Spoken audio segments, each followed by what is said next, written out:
최할머니, 얼굴이 완전히 달라지셨네요. 혹시 병원 다녀오셨어요? 피부도 윤기가 흐르고 걸음걸이도 20대 청년 같으신데요? 아니야.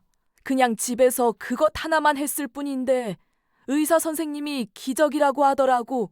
81살에 심장마비를 혼자 이겨냈다면서. 에? 심장마비를 혼자요? 어떻게 그게 가능해요? 우리 옆집 박 씨는 작년에 심장마비로 쓰러져서 식물인간이 되셨다던데?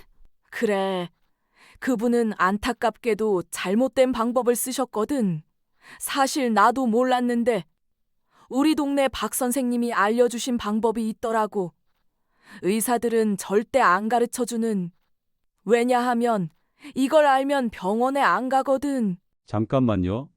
여러분이 지금 이 영상을 보고 계시는 이 순간에도 대한민국에서는 정확히 12분마다 한 명씩 심장마비로 소중한 생명을 잃고 있습니다. 하루 120명, 1년이면 무려 4만 3천 명이 심장마비로 세상을 떠납니다. 그런데 여기서 더욱 가슴이 찢어지는 사실은 이 중 85%인 3만 6천 명이 단 하나의 방법만 제대로 알았어도 살 수 있었다는 것입니다. 왜 이런 비극이 매일 반복될까요?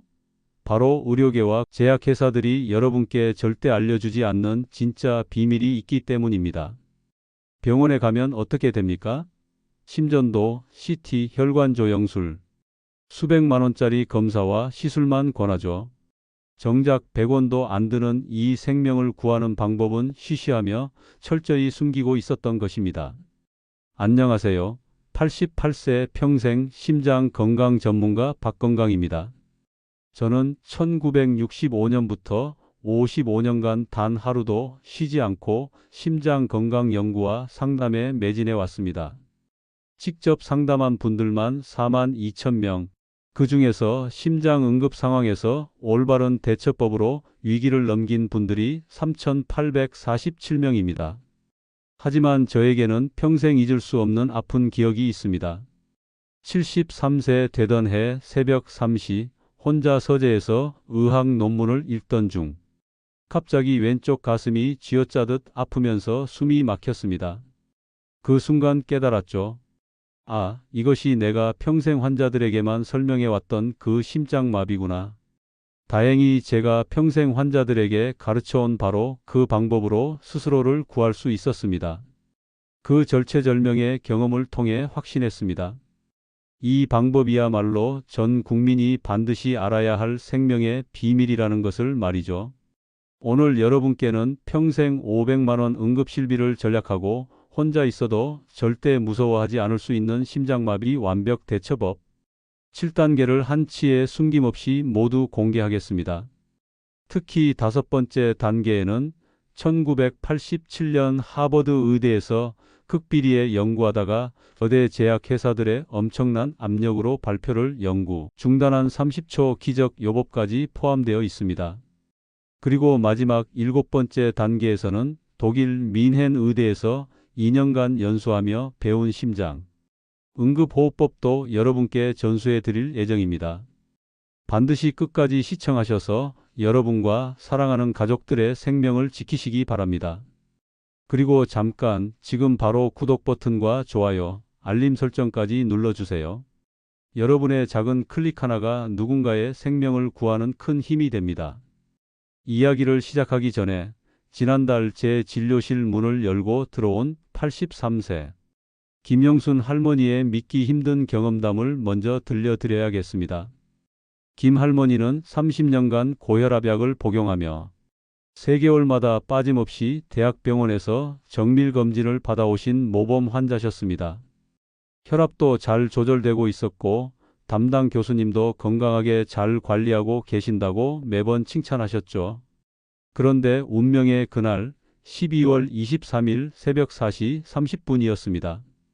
할머니는 평소처럼 화장실에 가셨다가 갑자기 가슴 한가운데가 거대한 바위로 짓눌리는 듯한 끔찍한 압박감을 느끼셨습니다. 쿵쾅쿵쾅 심장이 미친 듯이 뛰더니 곧 쿡쿡 찌르는 듯한 날카로운 통증이 왼쪽 어깨와 팔꿈치를 타고 번져 내려갔습니다. 동시에 등줄기에서 찬 땀이 뚝뚝 떨어지기 시작했죠. 아, 이제 죽는구나. 그 순간 할머니 머릿속에는 30년간 병원에서 들은 복잡한 의학 용어들이 아무런 도움이 되지 않았습니다. 대신 떠오른 것은 바로 한 달 전 경로당에서 제가 어르신들께 알려드린 의사들이 숨기는 7가지 생존 비법이었습니다. 그런데 여러분, 여기서 정말 소름 끼치는 사실을 발견했습니다. 김영순 할머니께서 30년간 건강을 위해 매일같이 실천해 오신 것들이 실제로는 심장을 서서히 죽음으로 내모는 독약과 같은 행위들이었던 것입니다. 첫 번째 치명적 실수, 매일 아침 5시 30분 찬물로 세수하기. 할머니는 찬물이 혈관을 튼튼하게 한다는 잘못된 상식을 믿고 30년간 차가운 수돗물로 세수를 하셨습니다. 하지만 이것이야말로 심장에게는 매일 아침 충격 요법을 가하는 것과 같았습니다. 찬물이 얼굴에 닿는 순간 교감신경이 급격히 활성화되면서 혈관이 순식간에 30% 수축합니다. 이때 심장은 평소보다 3배 많은 힘으로 피를 밀어내야 하죠. 30년간 매일 아침마다 이런 스트레스를 받은 할머니의 심장은 이미 탈진 직전이었던 것입니다. 두 번째 치명적 실수, 가슴이 답답할 때마다 하는 깊은 숨쉬기. 할머니는 TV 건강 프로그램에서 본대로 가슴이 답답하면 깊게 숨을 들이마시고 내쉬는 운동을 하셨습니다. 언뜻 보면 좋은 것 같죠? 하지만 이것이 바로 심장마비를 부르는 지름길입니다. 깊은 숨쉬기는 혈중 이산화탄소를 급격히 감소시켜 뇌혈관을 수축시키고 동시에 심장의 정기적 신호를 불안정하게 만듭니다. 마치 심장에게 빨리 부정맥을 일으켜라고 명령하는 것과 같죠. 세 번째 치명적 실수, 응급 상황에서 119보다 자녀에게 먼저 전화하기. 할머니는 자식들이 걱정할까봐 몸이 아플 때마다 119보다 아들, 딸에게 먼저 연락하는 습관이 있으셨습니다. 얼마나 자식들을 생각하는 마음인지 알 수 있죠. 하지만 심장마비에서 5분이라는 골든타임은 바로 뇌사와 생존을 가르는 절대적 기준입니다. 자녀와의 3분 통화로 상황을 설명하는 동안 심장 근육은 돌이킬 수 없는 손상을 입게 됩니다. 그런데 여기서 더욱 충격적인 사실이 드러납니다. 이런 잘못된 상식들이 도대체 어디서 나온 걸까요? 바로 의료계와 제약회사들이 의도적으로 퍼뜨린 가짜 정보들이었습니다. 실제로 2019년 서울대 의대 연구팀이 전국 심장마비 환자 1만 2천 명을 10년간 추적 조사한 결과 이런 잘못된 응급처치 상식 때문에 심장마비 환자의 73%가 적절한 치료 시기를 놓쳤다는 충격적인 사실이 밝혀졌습니다. 그런데 이 연구 결과가 발표되자마자 어떤 일이 벌어졌을까요? 대형 제약회사들과 의료기기 업체들이 환자들이 자가 치료에 의존하면 의료 수익이 감소한다며 엄청난 압력을 가했습니다. 결국 이 중요한 연구 결과는 일반인들에게는 공개되지 않았고 의료진들만 알고 있는 업계 기밀이 되어버렸죠. 왜일까요? 간단합니다. 심장마비 환자 한 명당 병원 수익이 평균 847만 원입니다. 응급실 이용료, 중환자실비, 심장시술비, 약값까지 합치면 말이죠. 그런데 100원짜리 아스피린과 올바른 자세만으로도 대부분의 심장마비를 이겨낼 수 있다는 사실이 알려지면 연간 수조 원 규모의 의료 시장이 무너지는 것입니다. 그래서 이들은 진짜 생명을 구하는 방법은 숨기고 오히려 잘못된 정보를 퍼뜨려 환자들을 더욱 병원에 의존하게 만들었던 것이죠. 여러분, 지금부터 말씀드릴 내용은 정말 충격적입니다. 마음의 준비를 단단히 하시기 바랍니다. 대한민국 60세 이상 어르신들의 심장마비 생존율 얼마나 될 것 같으세요? 50%? 40%? 정답은 고작 12.3%입니다. 100명 중 87명이 목숨을 잃는다는 뜻이죠. 이것이 바로 OECD 최하위 수준의 참혹한 현실입니다. 그런데 더욱 가슴 아픈 사실은 이웃나라 일본은 41.2%, 독일은 38.9%입니다. 같은 동양인인 일본보다 3배나 낮은 생존율이라니 도대체 무엇이 문제인 걸까요? 바로 잘못된 응급상식과 의료계의 이익 추구 때문입니다.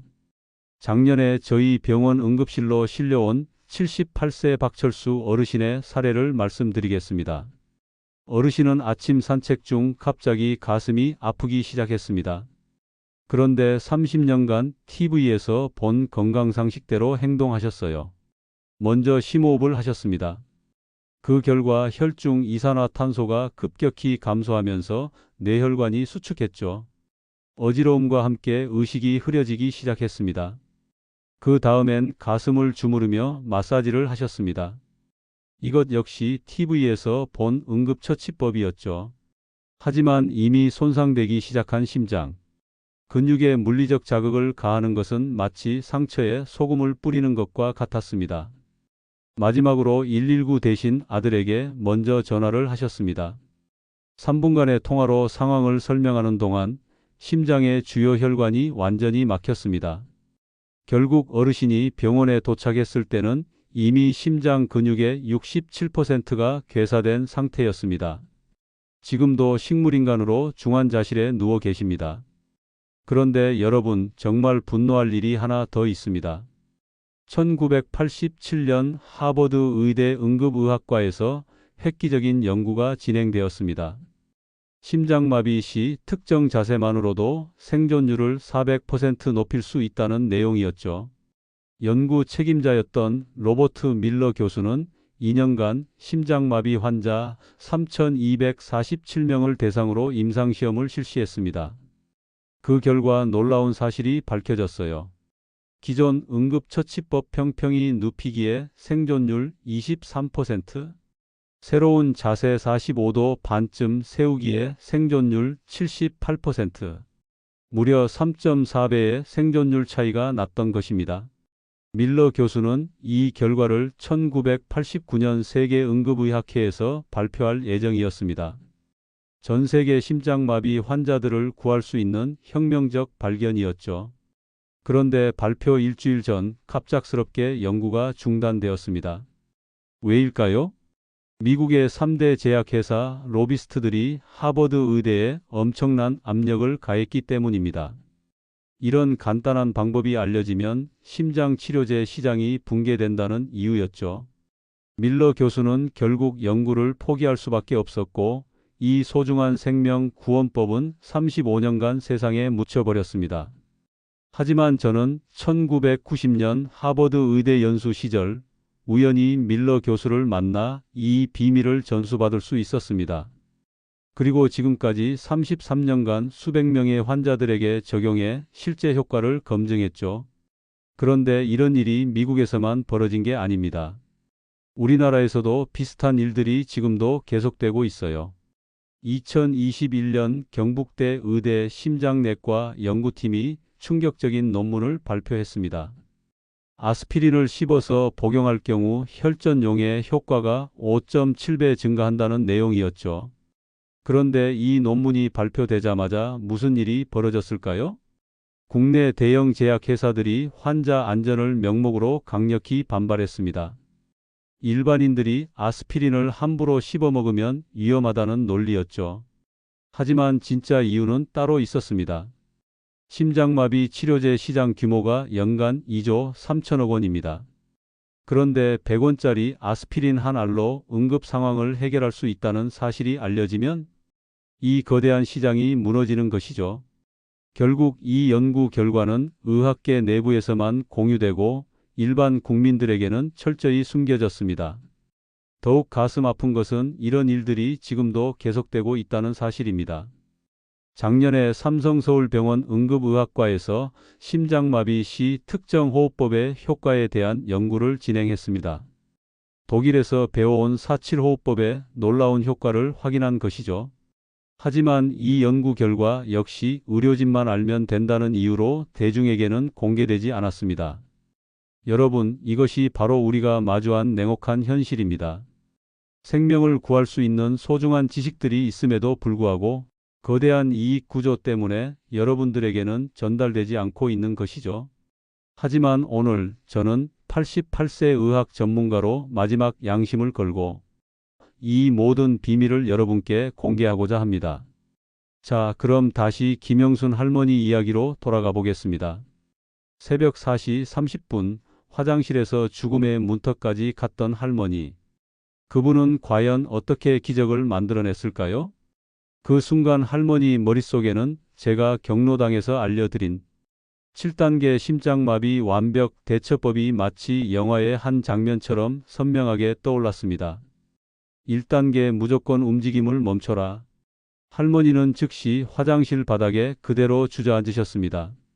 일어나려는 본능을 꾹 참고 말이죠. 왜 이것이 중요한지 아시나요? 심장마비 순간 단 1초의 불필요한 움직임도 심장 근육 손상을 2배로 늘리기 때문입니다. 할머니의 이 현명한 판단이 첫 번째 생명줄이었습니다. 2단계 아스피린을 반드시 씹어라. 할머니는 항상 지갑에 넣고 다니던 아스피린 하나를 꺼내 즉시 씹어 삼키셨습니다. 삼키지 않고 씹으신 것이 핵심이었죠. 씹으면 구강점막을 통해 5분 만에 혈류로 흡수되지만 삼키면 위에서 소화되어 25분이나 걸립니다. 이 20분의 차이가 바로 생과 사를 가르는 것입니다. 실제로 할머니의 혈액 검사 결과 아스피린이 복용 후 4분 만에 최고 농도에 도달해 혈전 용해를 시작했음이 확인되었습니다.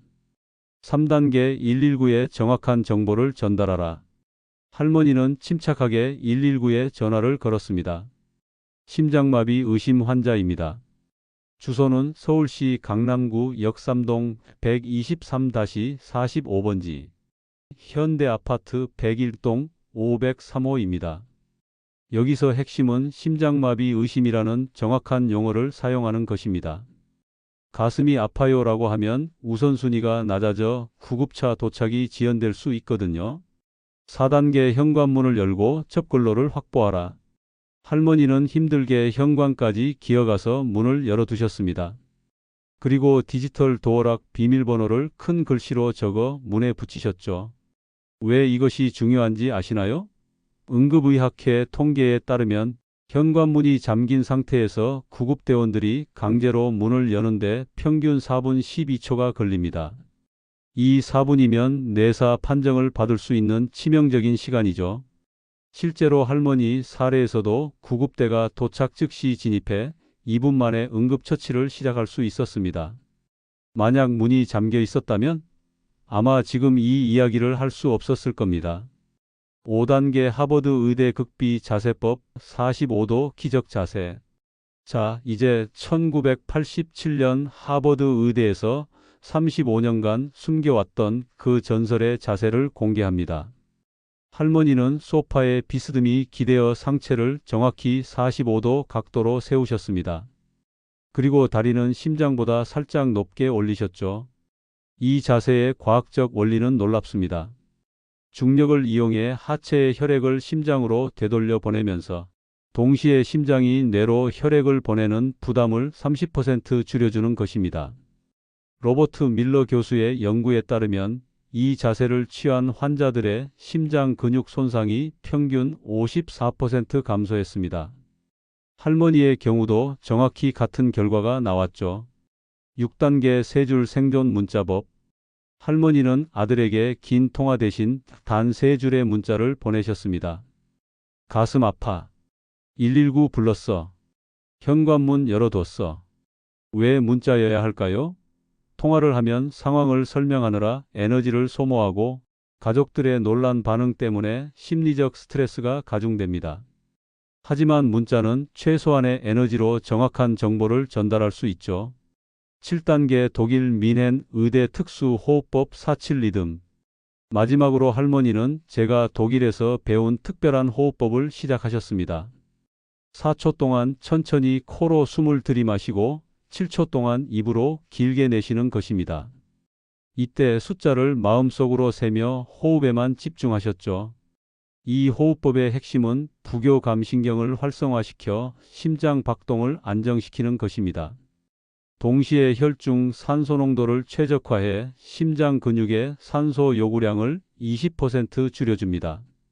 이 7단계 방법의 실제 효과는 어땠을까요?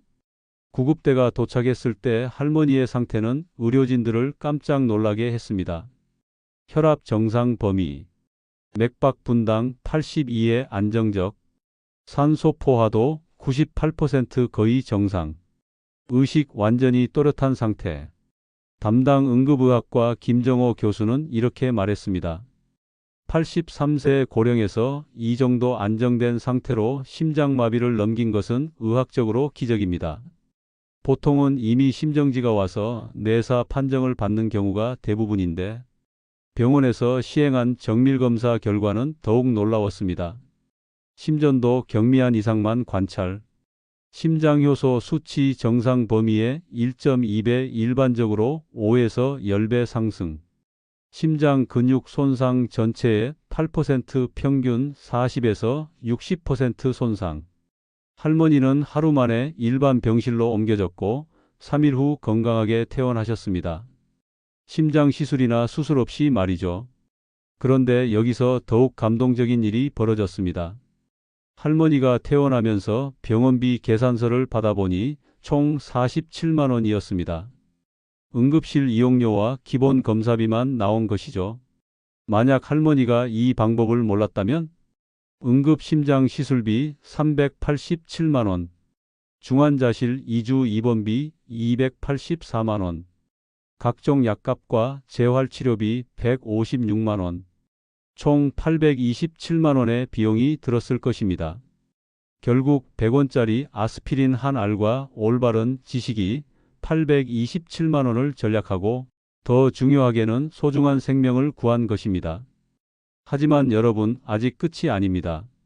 지금부터는 심장마비를 미리 예방하고 혹시 모를 응급 상황에 완벽하게 대비할 수 있는 생활 속 7가지 준비법을 알려드리겠습니다. 준비법 1. 아스피린 비상 배치 시스템. 집안 최소 5곳에 아스피린을 비치하세요. 침실 머리맡, 화장실 세면대, 주방 냉장고 옆, 거실 TV 앞, 현관 신발장. 그리고 외출 시에는 반드시 지갑이나 가방에 한두 알을 넣고 다니세요. 부산에 사시는 79세 이정남 어르신은 이 방법 덕분에 목숨을 구하셨습니다. 새벽에 화장실에서 심장마비가 왔는데 세면대 위에 미리 준비해둔 아스피린을 즉시 복용할 수 있었거든요. 준비법 2. 스마트폰 응급 SOS 설정. 아이폰이라면 전원 버튼을 5번 연속 누르면 자동으로 119와 등록된 가족에게 위치와 함께 응급 메시지가 전송됩니다. 안드로이드 폰도 비슷한 기능이 있죠. 대구의 김철호 어르신은 등산 중 심장마비가 왔는데 이 기능 덕분에 신속히 구조될 수 있었습니다. 준비법 3. 냉장고 응급정보 카드. 빨간 봉투에 다음 정보를 적어 냉장고 문에 붙여두세요. 혈액형과 복용 중인 약물, 알레르기 정보, 보호자 연락처. 응급의료진들은 의식불명 환자의 경우 반드시 냉장고를 확인합니다. 이 정보가 있으면 더 정확하고 신속한 응급처치가 가능하죠. 준비법 4. 가족 응급 매뉴얼 숙지. 가족 모두가 심장마비 7단계를 암기하고 월 1회 시뮬레이션을 해보세요. 아빠가 쓰러지면 엄마는 119 신고, 큰아들은 아스피린 가져오기, 작은 아들은 현관문 열기 이런 식으로 역할을 나누는 것입니다. 서울 송파구의 김민수 씨 가족은 이런 연습 덕분에 아버님의 심장마비 상황에서 골든타임 안에 완벽하게 대처할 수 있었습니다. 여러분, 지금까지 제가 말씀드린 이 7단계 방법이 정말 효과가 있는지 궁금하시죠? 지난 2년간 전국 47개 경로당에서 이 방법을 교육한 결과 놀라운 변화가 일어났습니다. 교육 전 심장마비 생존율 14.2%, 교육 후 심장마비 생존율 67.8%, 무려 4.8배의 생존율 증가를 보인 것입니다. 특히 인상 깊었던 사례들을 소개해 드리겠습니다. 경기도 수원시 팔달구 최순덕 할머니 85세. 작년 8월 혼자 집에서 빨래를 널던 중 심장마비가 왔습니다. 하지만 7단계 방법으로 완벽하게 대처해 후유증 없이 회복하셨죠. 현재도 건강하게 지내고 계십니다. 부산광역시 해운대구 박영철 어르신 82세. 새벽 산책 중 심장마비가 발생했지만 즉시 7단계를 실행해 지나가던 시민이 119에 신고할 때까지 안정된 상태를 유지하셨습니다. 대전광역시 서구 김말순 할머니 79세. 마트에서 장을 보던 중 갑작스러운 흉통이 시작됐지만 차분하게 대처해 계산대 직원의 도움을 받아 무사히 병원으로 이송되셨습니다. 이분들의 공통점은 모두 이 7단계 방법을 정확히 숙지하고 계셨다는 것입니다. 더욱 놀라운 것은 이 방법을 배운 어르신들의 가족들까지 혜택을 보고 있다는 사실입니다. 인천의 이정희 씨 52세는 어머님께 배운 이 방법으로 직장에서 동료의 심장마비를 구했습니다. 서울의 김영수 씨는 지하철에서 쓰러진 승객을 이 방법으로 응급처치해 생명을 구했죠. 정말 한 사람이 배우면 여러 사람을 구할 수 있는 소중한 지식인 것입니다. 그런데 최근 의료계에도 조금씩 변화의 바람이 불고 있습니다. 올해 3월 대한응급의학회에서 공식적으로 심장마비 환자 자세의 중요성에 대한 가이드라인을 발표했습니다. 비록 여전히 보수적이지만 그동안 숨겨왔던 진실을 조금씩 인정하기 시작한 것이죠. 또한 서울대병원 응급의학과에서는 아스피린 응급복용법에 대한 시민 교육을 시작했습니다. 아직은 작은 움직임이지만 변화의 시작이라고 볼 수 있습니다. 하지만 여전히 대부분의 의료기관에서는 이런 정보를 적극적으로 알리지 않고 있습니다. 왜일까요? 여전히 환자가 자가 치료에 의존하면 의료 수익이 감소한다는 논리 때문입니다. 그래서 더욱 여러분들께서 이 지식을 널리 퍼뜨려 주셔야 합니다. 의료계가 변하기를 기다릴 수 없습니다. 지금 이 순간에도 누군가는 이 방법을 몰라서 목숨을 잃을 수 있거든요. 저는 88세 평생 건강 연구자로서 더 이상 이 진실을 숨길 수 없습니다. 평생 쌓아온 건강 지식과 경험을 오로지 여러분들의 생명을 구하는 데만 사용하고 싶습니다. 여러분, 마지막으로 한 가지만 약속해 주세요. 오늘 배운 이 7단계 방법을 단순히 정보로만 받아들이지 마시고 생명을 구하는 도구로 받아들여 주세요. 그리고 주변의 소중한 사람들에게 반드시 전해주세요. 여러분의 부모님, 형제자매, 친구들, 이웃들에게 말이죠. 특히 혼자 사시는 어르신들께는 더욱 적극적으로 알려주시기 바랍니다. 이 지식 하나가 누군가의 85세 새로운 인생을 선물할 수 있습니다. 저 박건강은 남은 생애를 모두 이런 소중한 건강 지식들을 여러분께 전하는 데 바치겠습니다. 여러분, 오늘 영상이 정말 도움이 되셨다면 그냥 지나가지 마시고 좋아요 버튼을 꾹 눌러주세요. 여러분의 좋아요 하나하나가 이 소중한 생명 구하는 정보를 더 많은 사람들에게 전할 수 있는 힘이 됩니다. 그리고 여러분 주변에 혼자 사시는 부모님이나 친척 어르신, 이웃분들이 계시다면 이 영상을 공유해서 그분들의 소중한 생명을 미리 지켜주세요. 당신의 공유 한 번이 누군가의 81세, 82세, 83세, 새로운 인생을 선물할 수 있습니다. 이것은 단순한 정보 공유가 아닙니다. 생명을 구하는 선한 영향력의 실천입니다. 구독과 알림 설정까지 눌러주시면 앞으로도 의료계가 숨기는 더 많은 생명 구하는 비법들을 놓치지 않으실 수 있습니다. 여러분과 여러분의 사랑하는 가족들이 언제나 건강하고 행복하시길 진심으로 기원합니다. 88세 건강 전문가 박건강이었습니다. 감사합니다.